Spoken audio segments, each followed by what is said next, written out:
What's up, design family, and welcome back to another episode of Fittdesign TV. So glad to have you back on the channel. On today's episode, we'll be looking at how to identify your target customer.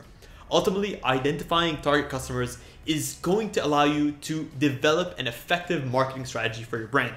You need to be clear and specific for this process to be effective. At the end of the day, you need to remember to always keep your target customer in mind when making executive decisions regarding the creative of your brand and the marketing of your brand. You need to make sure that you built up a successful profile, and we'll be running through tips on how to select the right target customer, as well as how to build up both a psychological and a demographical profile of your customer so that you're making smart decisions regarding who you're targeting and how you're targeting. Hey guys, and welcome to Fittdesign TV. So glad to have you here. On this channel, we discuss all things sports fashion, graphic design, manufacturing, and technology. We'll discuss key topics, answer pressing questions, and provide actionable steps on starting your own product line. If you're interested in any of the above topics, stick around. You're in for a good one.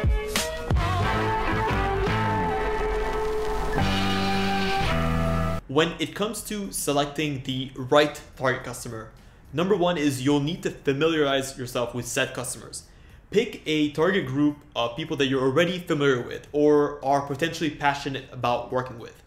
Just think of the health and wellness space. If you're structuring a sportswear brand, you're going to need to know something about the people who are interested in furthering their fitness. So make sure that you're comfortable selling to these customers and know quite a little bit about them. If not, it's going to be extremely difficult to position your brand in a way, both visually and marketing wise, to appeal to their interests. So make sure you learn all about your target customers. And number two, you'll need to make sure you select one type of customer only. Obviously, when starting off, it can be extremely tempting to select a wide group of customers, thinking that the larger range of people that you have the opportunity to sell to, that the more profits and revenue you may have. But this is unfortunately counterintuitive. You need to focus on one group instead of many groups. It's going to be extremely hard to select wide ranges of people and focus your marketing efforts. You'll need to position your brand in a way that is direct and straightforward and can appeal to the interests of a specific subset of people. You'll also want to diversify at some point. So in the event that you want to reach different markets, it may be a good opportunity for you to offer sublines within your brand. So this is an example of Nike, where Nike is selecting a variety of different professional sports groups. Just think of Nike sportswear or Nike football or even Nike golf. Instead of diluting their core Nike brand, what they've done is introduce sublines to target different customer groups. So start off with a specific core group and identify your customer clearly. And then down the line, if you have the resources and the brand appeal, consider adding sublines in order to reach further markets. You'll want to define a specific customer persona in order to be targeted in your approach. The more specifically you describe a customer persona or your target customer, the easier it's going to be to set the right direction for your company when it comes to marketing purposes. You'll also want to make sure to inform your whole company about who this key customer is so that everyone is on the same page and is moving in the right direction. When it comes to defining your target customer, there are going to be three key categories to consider when creating that persona. Number one is going to be your demographical assets or characteristics. Two will be your psychological, and three is your geographical. When it comes to the demographical makeup of your target customer, you'll want to answer the following questions. Number one is, what is their gender? How do they identify? Male, female, transgender, or is it unidentified? These can be extremely important if your product asks for it. Also, the age. What is the age range that you're trying to target? Are you targeting toddlers, or are you targeting children within a certain age range? Are we going for teens, or maybe adults and young adults, or later stage adults? These are also extremely important questions that one should answer before selecting their specific target customer. Also look at things like their ethnicity or their religion if it's applicable. You also want to look at their marital status. Are they single, married, divorced, or widowed? Also consider looking at the life stage. Are they dependent on parents? Are they in a family? And are they in the later stages of their life? These can also be important. Doesn't necessarily mean that one of these demographics is going to create your entire target customer, but a combination of multiple different factors can create a clearer image in your head. Also look at things like your education level that you're trying to target. Is your key customer, is it someone who's still in high school, or is it someone who's graduated college? Also their income level, low, medium, high. And obviously depending on where you're living and where you're targeting, you'll want to give the criteria for what it means to be a low, medium, and high income. You'll also want to look at your customer's psychological makeup. What drives them and what motivates them?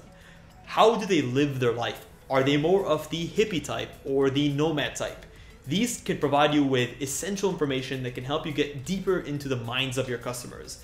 By providing you with less surface level information than the demographical questions, this can help you to make more informed decisions when selecting your target customer. Also look at their purchasing motives and their behaviors. Are these people that are motivated by products or brands? Also, are they exclusively buying from authorized dealers, or do they just care about availability? When are they purchasing? As we know, sometimes people are only inclined to purchase during key times in the year, and they'll save those larger purchases for those times. Or are they purchasing multiple times a year? Also, when they are purchasing, are they big spenders? On average, how much are they willing to spend? This is going to give you key information in terms of when you would like to create your products and how you position them in the market. Look at their interests and hobbies. Knowing what your customers are interested in is going to give you a lot of information on where to reach them. Just think of the health and wellness space. Do you have customers that are interested in the outdoors, or is it more traditional gym, health, and fitness? This can create many varying results, so make sure that you're answering these questions adequately and with the right amount of information. Look at the attitudes of your buyers. Are these buyers that are traditionally loyal, or are they discount driven? They don't really care about the brand, they're only going to where they get the best deal. Also look at if they're impulsive or if they're need driven when they're making their purchases. This is all going to play into how you make your marketing decisions. And then lastly, look at where they shop. Some customers, believe it or not, still prefer to exclusively shop in store. So potentially trying to target that customer base and bring them online may cost you too much money, and it may be very tough to change these consumers' opinions and preferences over where they shop. Also look at your customer's geographical makeup. Answering questions like where do they reside, aka which country are they in? Are they in the UK, Australia, or are they in France? These are going to be questions that tap into the customs and traditions of some of these countries. Also, let's look at the climate, especially when selling apparel. If you're selling outerwear that is meant to combat against the cold, selling to Middle Eastern countries is not necessarily going to be the most effective process. So make sure that you have a good understanding of your customers' climatic conditions. Also look at the residential environment. Are they living in urban HubSpots, or are they living more suburban or even rural?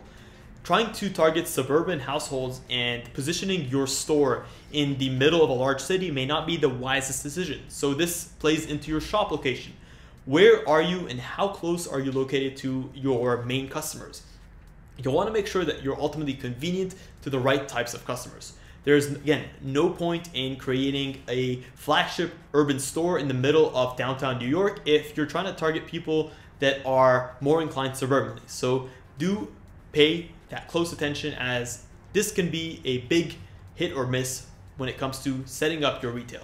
Well, that's pretty much it, guys. That is a wrap. Hopefully by now you should have a better idea of how to define your target customer and the tips and tricks necessary in terms of how to hone in on that customer from a psychological, demographical, and geographical perspective.